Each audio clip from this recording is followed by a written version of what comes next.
Evelyn, Mark, and Zoe, cousins by blood and adventurers by spirit, had planned their trip to Blackwater Ridge with excitement and curiosity.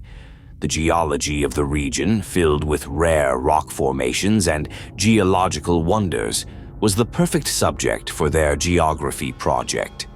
Little did they know that their innocent academic pursuit would lead them into a nightmarish reality. The journey began like any other, with their backpacks loaded with supplies and a sense of excitement in the air. However, as they ventured deeper into the ridge, the environment began to shift. The air grew thick with an unsettling heaviness, and the forest, once vibrant and alive, began to feel unnatural, as though it were watching them. By nightfall, the first strange occurrence took place. As they set up camp near a small clearing, the wind shifted and carried a faint sound. It was a soft, rhythmic tapping, like distant footsteps or something being dragged across the ground. But when they looked around, there was nothing. No animals, no people, only trees and shadows. The tapping continued for hours, growing louder, though the source remained unseen. Later, as they tried to sleep in their tents, a low hum began to vibrate through the earth. It was a haunting melodic sound that seemed to pulse from the very ground beneath them. The three cousins exchanged uneasy glances, but none of them spoke of it, brushing it off as nothing more than the wind. At midnight, the whispers began. They couldn't pinpoint the direction, but the whispers were unmistakable, soft and insistent. Words they couldn't understand drifted through the air like fleeting thoughts. Mark, the most skeptical of the group, tried to ignore them, insisting it was just the wind. But as the whispers grew louder, they began to hear phrases. "I'm cold. I'm hungry. Where is my mother?" Each one coming from a different direction. As if this wasn't enough, when Zoe stepped outside to investigate, she noticed something peculiar. Footprints, small, childlike prints, appeared around their campsite. The prints were fresh, as though they had been made moments before. They led off into the dense forest, but when Zoe followed them, they vanished abruptly. She froze, a chill running down her spine, as the whispers grew even more intense. She quickly returned to the tent, heart pounding. The next morning they set out again, trying to shake the strange occurrences from their minds. But it wasn't long before another unsettling event occurred. As they walked deeper into the forest, they came across an old tree with strange markings carved into its bark, symbols they couldn't recognize, as if someone had etched them with a sharp tool. Beneath the markings, the earth was disturbed, as though something had been buried there. Mark, still skeptical, brushed it off, but Zoe felt an uneasy pull toward the tree, as though it was beckoning her. Then came the sounds of children crying. It wasn't immediate, but rather a gradual crescendo. At first it was distant, but it grew nearer with every passing minute. The cries were heart-wrenching, filled with desperation and sorrow. They came from somewhere close, yet when they searched the area, they found nothing. The cries stopped as abruptly as they had started, leaving an overwhelming silence that was even more unnerving. Later that night, while they were gathered around a small fire, they saw a figure in the distance. It was a shadowy shape, barely visible in the darkness, moving between the trees. The figure didn't move like a human. It swayed, as though it were floating. When they called out to it, the figure disappeared without a trace, leaving only the rustling of the wind. Soon after, the ground beneath their feet began to shift. A low rumble echoed through the forest, followed by the unmistakable sound of mining, sharp, metallic noises like pickaxes hitting rock. But when they searched for the source of the noise, they found nothing but the dense woods. The sound continued intermittently, each time growing louder, as though the earth itself was working. That night, as they huddled together in fear, the temperature dropped drastically. Their breath became visible, and frost began to form on the edges of their tents. But there was no sign of cold air. It was as if the chill had emanated from within the ground itself. As they settled in, exhausted, a sudden shadow fell across their camp. It was large, too large for a mere animal, and it moved unnaturally, as though it was crawling along the forest floor. They watched in silent terror as it approached their tent, growing closer and closer until the fabric of the tent itself seemed to stretch and ripple, as though something was pressing against it. When they reached out to touch the fabric, it went still, as though whatever had been there had disappeared in an instant. At this point, they could no longer ignore the growing terror that gripped them. They decided to leave, but as they packed their things, they noticed something far worse. There, scattered across the forest floor, were more ashes, small piles of dust. It wasn't until they examined the ash more closely that they realized it wasn't just dust. It was burned human remains, mingled with the dirt, scattered without rhyme or reason. That's when they found it, a journal buried beneath a fallen log, its pages yellowed with age. It was the diary of a journalist who had visited the ridge long before them, seeking the truth behind the strange occurrences in the forest. The journal detailed the tragic history of the ridge, explaining how the area had once been home to a mining town. The workers, many of them children, had been subjected to horrific conditions, starvation, overwork, and brutality. The industrialists who ran the mines had pushed their workers beyond the brink, and when the authorities began to uncover the truth, the industrialists set the town ablaze, killing all its inhabitants in the process. The cries they had heard, the shadows, the whispers, were all remnants of the children and workers who had died in the fire. The land itself had been tainted by their pain and suffering, cursed to haunt anyone who dared set foot on it. Nina, Ben, and Lucy had always been drawn to adventure. For months, they had planned their spring break trip to Dead Man's Pass, a long abandoned trail that ran through a remote mountain range. The pass had been closed off for years due to its grim reputation, with locals warning of strange disappearances and the eerie silence that consumed the area. But to Nina, Ben, and Lucy, it was nothing more than a challenge, a forbidden place waiting to be explored. Also, they heard that the place had rare species of plants. They wanted a few of them, as a single plant would fetch them $1 million. Despite the warnings, the trio was undeterred. They set off early one morning, eager to experience the untouched wilderness. The air was fresh, and the forest seemed welcoming at first. As they hiked deeper into the mountains, however, the atmosphere began to shift. The vibrant sounds of birds and rustling leaves faded away, and an unsettling quiet settled over the forest. The trees, tall and imposing, seemed to grow thicker, and the trail became narrower, as if it were actively trying to repel them. Nina, the most adventurous of the group, pressed on, eager to reach the heart of the pass. Ben, usually more cautious, began to feel a growing unease. Lucy, though skeptical of superstitions, couldn't ignore the oppressive atmosphere. There was something strange about the place, a sense that they were being watched, a subtle tension in the air that made every step feel heavier than the last. As they continued their journey, the path eventually led them to a clearing where an old cabin stood, weathered by time but still standing. It seemed abandoned, the windows dark, and the door slightly ajar. The trio hesitated, but the lure of shelter for the night was too strong to resist. They decided to stay in the cabin, hoping the morning light would bring some clarity to the fog that seemed to hang in the air. Inside, the cabin was colder than it should have been. The wooden walls creaked with every gust of wind, and the air felt thick, almost suffocating. Nina pulled out her camera to take pictures, but the lens immediately fogged over, making it impossible to capture anything. Ben checked the stove, but it seemed to be working fine, though the cabin never warmed.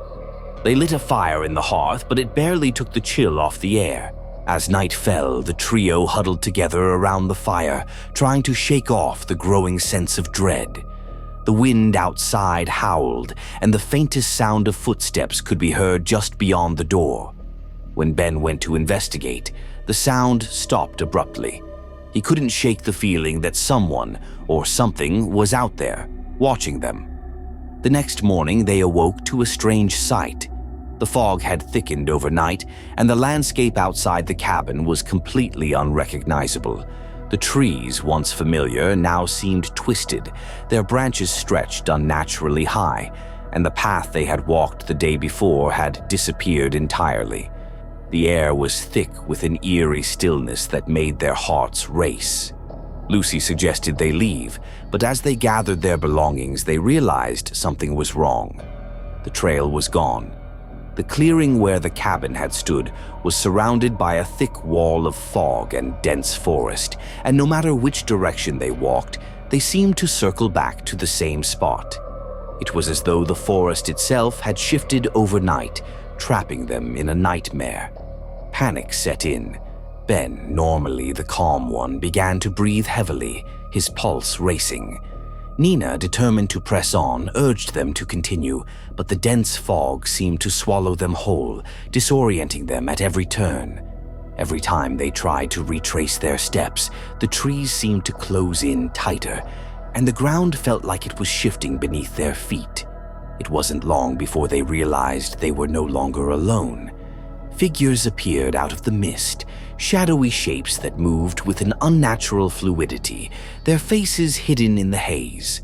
They didn't speak, but their presence was suffocating, and the closer they got, the more the air seemed to grow heavy with malevolence. The figures moved just beyond their sight, never directly confronting them, but always watching. The trio tried to flee, but the fog closed in around them. The once familiar trees now seemed to twist and writhe, their branches like skeletal arms reaching out to trap them. The figures followed, their movements in sync with the forest's unnatural shifting. There was no way out. The forest was alive, it seemed, alive with a hatred that had been festering for years. As the night wore on, exhaustion set in. Nina, Ben, and Lucy stumbled through the fog, the figures never far behind, always lurking just beyond their reach. They tried to call for help, but their voices were swallowed by the thick mist. The world around them grew darker, the air colder, and the silence deafening. They were lost, completely and utterly lost, and no matter how hard they tried, the forest refused to let them go. By the time dawn broke, the trio was no longer visible. The forest had claimed them, their bodies lost to the land, their screams fading into the fog. Days passed, and the locals, unaware of the fate that had befallen the three adventurers, soon began to speak of them. When their families arrived, desperate for answers, they found only a small handful of people who had heard whispers of the terrible events that had unfolded in Dead Man's Pass. The truth, though buried beneath years of silence, began to surface. The land had once been home to rare medicinal trees and beautiful birds, prized by those who sought them for their incredible healing properties. But the land had been looted by industrialists and smugglers who harvested the trees and captured the birds, selling them on the black market. In their greed, they had destroyed the delicate balance of the ecosystem, killing animals and uprooting trees in their wake. It was then that the land cursed anyone who entered with impure intentions, anyone who sought to exploit or harm it. Dead Man's Pass had become a place of reckoning, a place where those who disrespected nature were condemned to a fate worse than death. The fog, the shifting trees, and the figures that haunted the pass were not ghosts. They were manifestations of the land's wrath, and anyone who dared to return with selfish motives would never leave.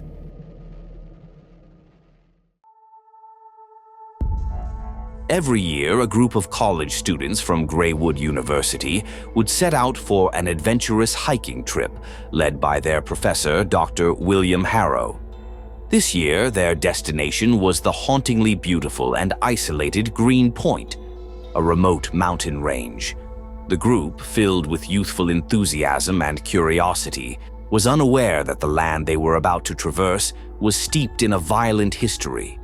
The story of Green Point was little known beyond local whispers, and Dr. Harrow had spent years researching the area's strange history.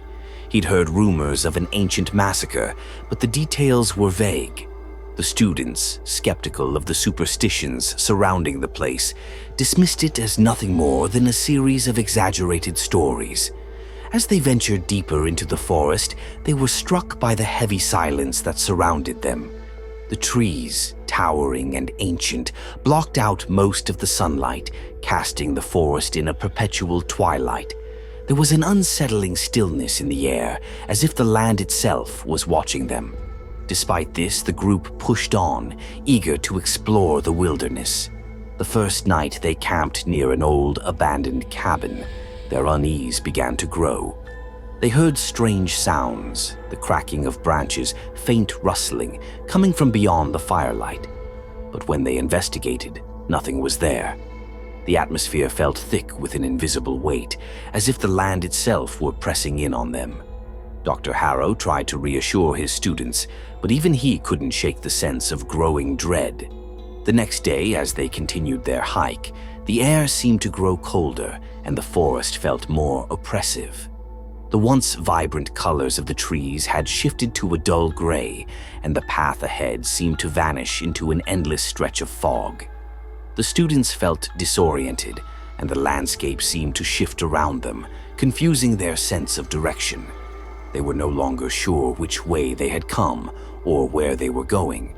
Panic set in when they realized they couldn't find their way back to the cabin. The forest had closed in around them, the once familiar path now lost in the thick fog. The trees themselves seemed to move, as though they were trapping the group in a maze, their branches reaching out like hands. The students grew more desperate, running aimlessly through the forest, their fear escalating with each passing moment. It wasn't until two of the students, Claire and Michael, stumbled upon something unexpected, a small, dilapidated church standing in the middle of the forest. They didn't know how they had found it, but the sight of the church brought a sense of relief. They ran inside, hoping to find shelter from whatever invisible force was stalking them. As they entered, the heavy wooden doors creaked shut behind them, and both collapsed in exhaustion, their hearts racing from terror. They fainted from sheer fear, their minds overwhelmed by the horrors they had witnessed. When they awoke, it was morning. They were lying in pews inside the church, the sunlight filtering through the stained glass windows. The air was different, calm, almost peaceful. The two students sat up, disoriented, trying to process what had happened. It was then that they heard footsteps approaching, and a figure entered the church. A man dressed in simple robes, his face kind and solemn. He was the bishop, the caretaker of the church, and he had come to offer them an explanation. The bishop told them the true history of Green Point, a story hidden from the world. Long before it became the isolated wilderness it was today, the land had been a thriving forest, rich with life. But in the late 1800s, a group of industrialists arrived with plans to clear the land for logging and development. In their greed, they burned the trees and slaughtered animals alive to make way for their factories. The destruction was so violent, so brutal, that it enraged the very spirit of nature itself. The land, once alive with the energy of the earth, had been cursed by the very forces it had supported. Nature itself retaliated against the industrialists, and the land became forever tainted, unable to be utilized by those who sought to harm it. The massacre of animals and trees was so severe that the land would never again be able to offer its resources in peace. Those who dared to harm even a single tree would be consumed by the land's vengeful curse. The church, the bishop explained, had once been a place of protest against the industrialists' actions. It stood as a symbol of defiance, a place where those who respected the land gathered to protect it. As long as the church stood, it was shielded from the curse of Green Point. The spirits of the land, the ghosts of the trees, the animals, and the fallen settlers could not touch those within its walls. But for the group of students, the curse was already upon them.